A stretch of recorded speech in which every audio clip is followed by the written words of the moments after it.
শুভ সন্ধ্যা। আপোনালোকৰ বিহু কেনেদৰে পাৰ কৰিছে? আমাৰ বিহু কালি আৰু আজি এই ঘৰতে 2 দিন। আমি এতিয়া গোটেইখিনিয়ে ঘৰৰ একেলগতে বহি কথা পাতি আছোঁ। বছৰেকৰ বিহু দিনটোৱে সকলো একেলগ হোৱা হয়, চ' সেইকাৰণে এইখিনি সময় আৰু মেমৰি হিচাপে ৰাখি থৈ দিলোঁ। চ' এইফালে আমাৰ টিকলি চাওকচোন কিমান উৎপাত কৰিছে।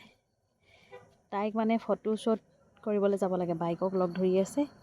চ' এইফালে মাজে মাজে অকণ বদমাচি কৰিছোঁ। মই কৈছোঁ যে ভিডিঅ' কৰি আছোঁ চোৱা, তই টিভিত দি দিব বদমাচি কৰিলে। তাই সেইকাৰণে এতিয়া ঠাণ্ডা হৈ ৰখি দিলে অকণমান দেৰি। তাৰপিছত আকৌ তাই উৎপাত কৰি চাব দেই। বাইকক কৈ আছে যে উৎপাত নকৰিবি।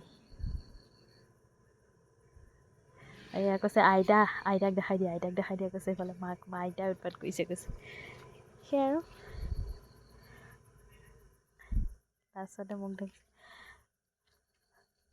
আজি ইমান গৰম পৰিছে।